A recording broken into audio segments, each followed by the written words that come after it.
All right. Hi, guys. Eilers-Heffner here, Sapphire Ambassador. Oh, I need to put it in speaker view. Hold on. Or it will be recorded really weird. All right. Hi, guys. Eilers-Heffner here, Sapphire Ambassador. So I am super duper excited to bring to you a lot of thoughts that I've had rolling around. And I was really just going to talk about how we lead. And really that starts with how we lead ourselves. But yesterday in church, my pastor was really talking about who we are. And I wanted to share some of that with you as well. So I want to remind you that you are not who people think you are or people say you are. So we get this rap in network marketing, not by us, because we know what's up, but we get this rap and people object to us about wanting to do something like this because they don't want to be that girl, right? And that is completely false. That thought of who we are as being that girl is completely false. So if you are struggling with that, I am here to say that you are not who someone says you are. You are who God says you are, and you are who you say you are. So what you think of yourself matters way more than what anyone else thinks of you. And this is also important because when we know that we are reaching out in love and with a solution, then we can fully embrace that confidence and know that we are not ever going to come across as that girl because we aren't coming to them in a weird salesy way. We're coming to them because we have this solution for them. We are not what has been done to us. So there are people that have been through some terrible situations, that have been victims in situations. And if you are one of those people, I am very sorry. I feel terrible. And I want you to know that you are not a victim. That was a moment. That was something that happened, but you are free to move beyond that and not embrace that as your identity. That is not who you are. You were created for a purpose and on purpose. So when we embrace that and we fill our cups with what God says about us and with filling our cups with our belief in these products, in ourselves, in network marketing, in what Plexus has done to make this company so solid, then we can move forward. So filling our cup, yes, sometimes it's nice to get our nails done. Sometimes it's nice to go get a massage, but that is not necessarily filling our cup, right? Filling our cup means putting in good things every day into our mind and into our souls. I wanted to briefly share the story of the parable of the farmer. It's in Mark chapter 4, verses 3 through 20. I'm just going to paraphrase it. I'm not a theologian, you guys, so bear with me. But when the farmer was out to sow seeds, some were falling all over on the rocky soil, on the not good soil, and the weeds and the thorns. And the only ones that grow were the ones that were in fertile soil that could develop good, strong roots that were getting the nutrition that they needed. And in the thorns, that is like where the people are like naysaying us. Oh, you're just in one of those things. And oh, it's just not real products. It's just a probiotic or whatever. We're not going to have fruitful soil. We're not going to have fruitful business in that soil. We need to move on. Okay. We're never going to not tell our friends that might be in that situation, but we aren't going to stay there. Okay. We are going to move on. And then we have people that are like, oh, I want to do this with you. And they get involved. And then they're like, well, I didn't lose 10 pounds in 3 days, so I quit or whatever. You know, they were not well rooted. And this is also talking about bearing the word of God in our hearts so that we know that we are pouring in to what God is saying about us so that we can move on and have fruitful thoughts and ministry also beyond Plexus. So I'm kind of talking about it in two ways because of how it spoke to me. But truly, we want to remember that the word of God is really about who we are as Christians, where we could go and where we can share his love. And I truly believe that Plexus has been a huge ministry for me, for so many others, that for me, it does correlate quite a bit. So if you're struggling with your belief in these products, I want you to get on the weekly lives that we do in Gut Health, Happiness, and Beyond. I want you to get in there, set a timer, and read some testimonies for 5 minutes a few times a week, right? Like, remember that these products are helping the masses and that our business opportunity is bar none the best. So, we just went through this huge comp plan change.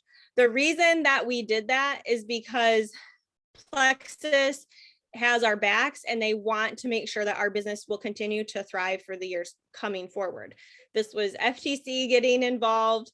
We have to follow the rules. It wasn't Plexus going, well, we're just going to change it to change it. So they truly are coming about this to have our backs and to do what is best overall for our businesses, which is also just so encouraging. In our team, we went with a few leaders and said, let's really investigate our whys. Okay.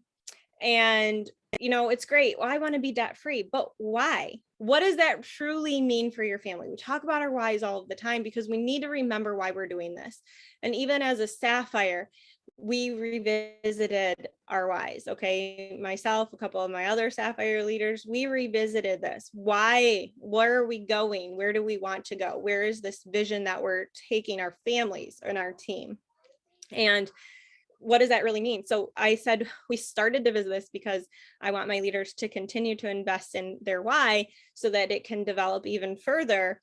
We had some people with pages of written out what their life will look like when they are, reaching these huge goals with Plexus. And that is so amazing because it's more about who are we helping?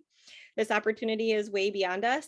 Beverly Reynolds, you guys, she had written that she learned the hard way that she can't go without her supplements and that it would be morally wrong not to share that with others. So I shared this with permission that she said that, and that really struck me. You guys, if you haven't seen my testimony, go look at it and Gut Health, Happiness, and Beyond. Message me. I'll link you over there if you can't find it. But I would probably be very, very crippled if I hadn't found Plexus. It's truly saved my life and has been impactful for so many. And if I hadn't seen this being shared, if I hadn't reached out, if I didn't know, I would probably be on really harmful medications right now. We have to share because we know we have a gift that is going to help others. We have Eric Worre says he's still recruiting, not because he needs to recruit, but because he knows that there are people that are praying for this solution. Okay. Eric Worre, if you don't know who he is, look him up. He's got a podcast. He's written books, ML network marketing, like big guru, and so make sure that you are remembering that this is not just something to foof at this opportunity. So, and then just as a reminder, I want to just remind you one more time that we are not our past. We are not our mistakes, but we are here because God has given us a vision and a passion. And even if your passion is orphan ministry or adoption or feeding hungry people, just know that Plexus is definitely an avenue in order to have the finances to support that dream and that goal.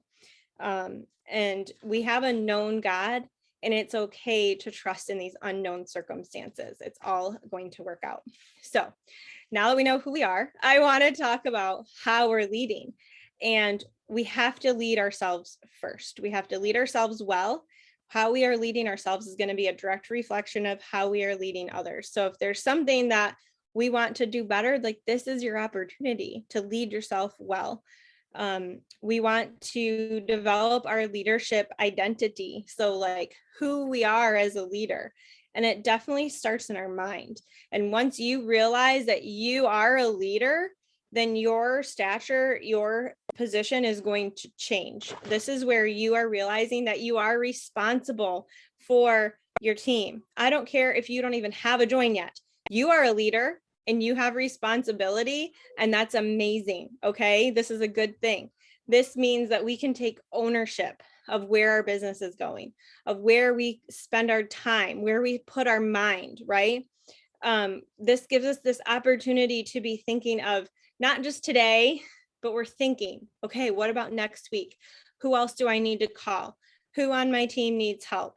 Where can I help them? We're always thinking ahead and we care so deeply. This is where, I don't know if anybody else is like this. I'm sure some of you are, but you can't turn your brain off. You're always thinking, okay, what's next? Who do I need to call? Where's my passion? This is not a job. This is truly a passion that we get to share. I want you to think about how you can develop this leadership identity. So when we as leaders, it's still easy to default, right? It's easy to default to kind of what's easy. It's not always easy to get up at 4:30 or 5 in the morning.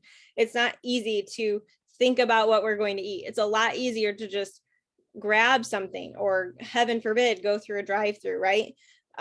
It's easy to exercise. It's easy to not exercise. It's it's right there in front of us. But having some discipline in some of these other areas is definitely going to carry over to your leadership. And it's easy to say, oh, I'll call that person tomorrow. Oh, I'll send that message tomorrow.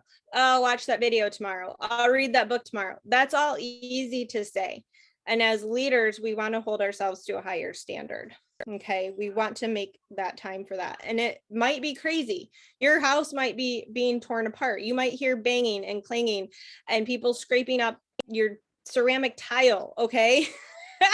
And you still can find a way to read for 10 minutes. It's okay. It's easy to not read for 10 minutes. It's also easy to read for 10 minutes. What can we be working on specifically? So I challenge you to think about a leadership area that you can develop, a skill that you can develop. So maybe it's just that you need to plan your IPA better. Maybe it's that you need to plan your exercise better. Maybe it's you need to plan your personal growth better. Pick one thing that you can work on. Maybe there's a few things that you want to work on. Pick one and master that first, and then add in another one. Okay. This is where New Year's resolutions fail, because people think I'm going to eat well, I'm going to do this, I'm going to work out for 3 hours a day.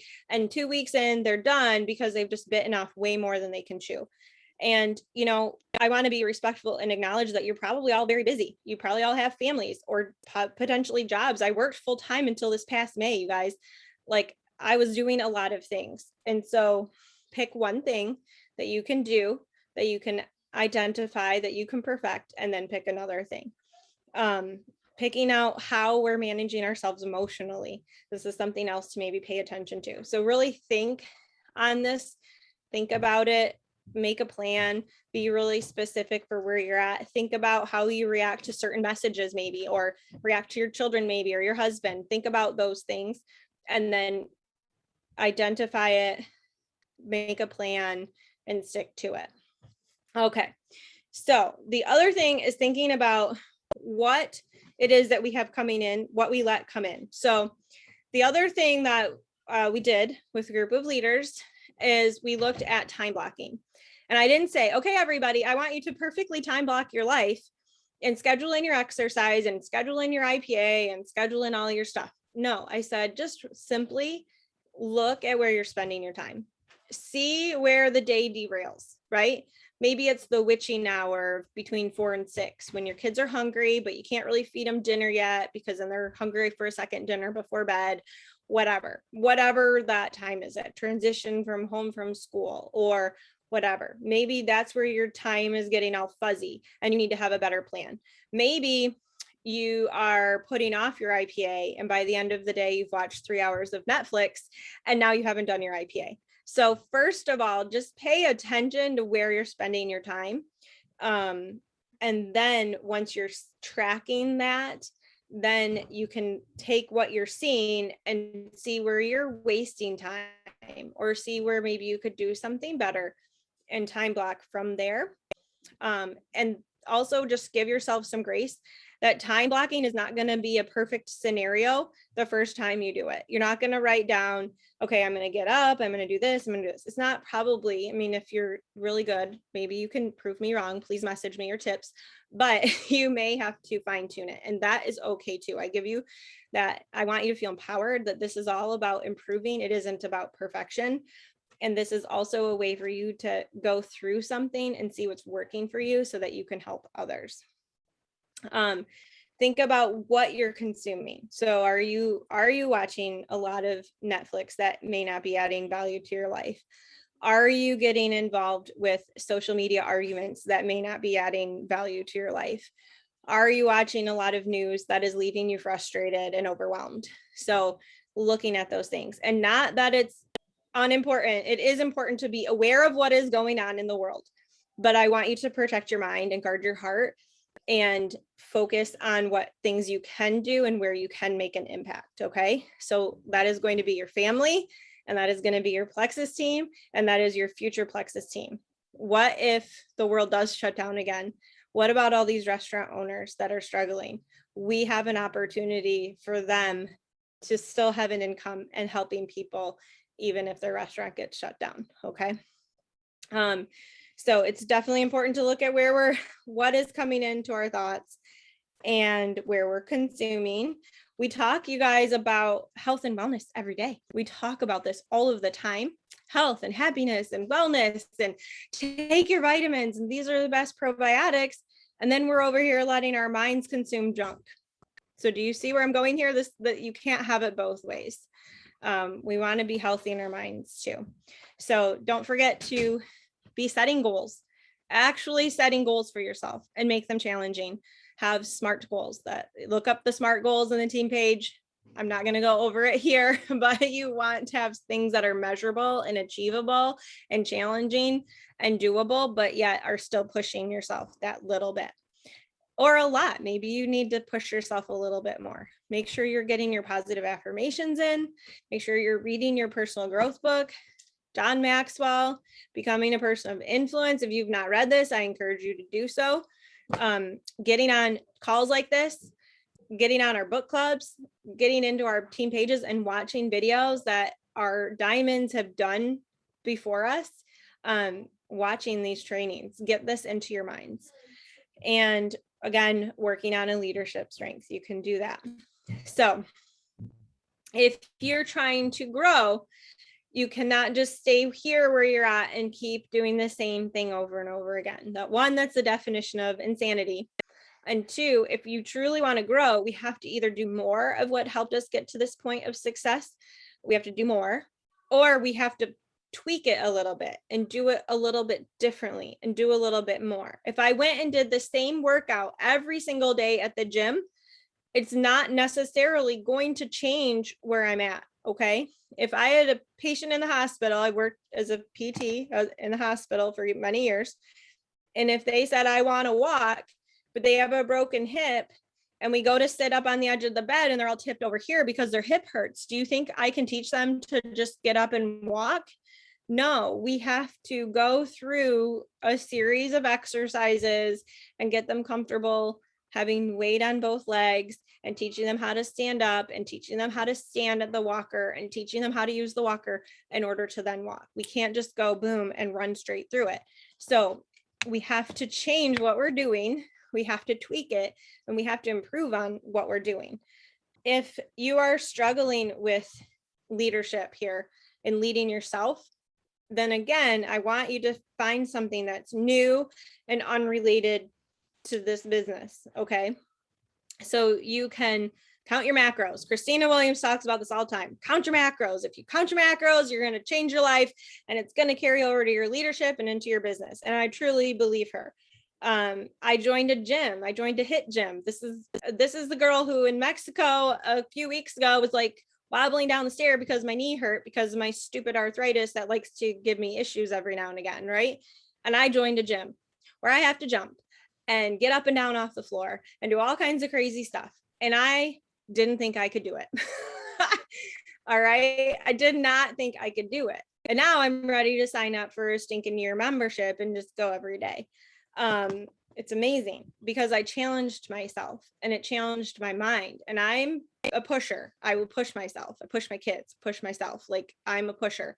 And for me to have that challenge has only pushed me in my leadership too. Okay. I can tell you that.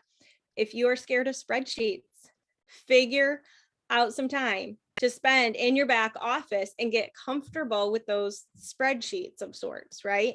You have to push yourself beyond something to be comfortable with it. And then this is also keeping us in this mindset of it being new, and we're feeling more humbled and a little more vulnerable, right? And we're feeling a little bit uncomfortable with that. But when we get through it and we make that improvement, we have huge confidence in ourselves that we can do hard things and that we can do big things. And that is going to be amazing because it's going to carry over into those leadership challenges that we have coming up with us. Okay. So your leadership, your mindset grows to, oh, I don't even know what I said. I wrote something that doesn't make sense. So when we are leading ourselves well, we also want to remember who we're surrounding ourselves with. So I'm sure you've heard this said before, but we are the average of the 5 closest friends that we hang out with. So before I even had babies, if I saw moms, parents, and I liked how their children behaved, and I liked how their kids interacted with them and one another, the children interacting with one another, guess what I did? Hey, can we have coffee? Oh, I'm really busy. Okay, can I come over? And I would go over and I would sit there and fold laundry with my mom friends. Either I had little ones or I didn't have kids. And here I was wanting to spend time with them because I wanted to learn. I wanted to learn about being a mom and being a mom in the way that I saw that I was impressed with, right? When I started Plexus and I'm like, oh, I'm going to do this. I didn't watch just anyone's videos, right? I watched Brittany and I watched Fallon and I watched Cody and I watched Jamie and Sue and Sal and Chris. Like, I watched these people that had done this before me because I wanted to learn and I wanted to grow. And I surrounded myself the best that I could with those people. If you see somebody that has a great marriage, hang out with them, like, figure it out, right? But definitely in leadership, we want to develop ourselves as leaders. So we want to hang out with successful leaders too. So we want to learn how they are thinking in order for us to change how we are thinking as a leader too. So that is my encouragement, you guys. Stay on top of your life. That's my biggest encouragement. And to go along with my HIIT gym experience, I was forcing myself to get up, which I'd struggled with for a while. But through that, I was able to it started my day. So I was already like, wow, I did something and I did something hard. So now I'm going to get myself organized. I'm going to plan the rest of my day. I'm going to get these kids organized. We're going to get our homeschooling done. We're going to do this. We're going to do that. We're going to do all this stuff, right? The only thing that I was still not doing well was making dinner. So that was the next thing to get back into the routine. And now I don't have a kitchen, so I got an excuse, but not right now. I'm at my mom. So anyway, you guys have a great night and we will talk to you soon.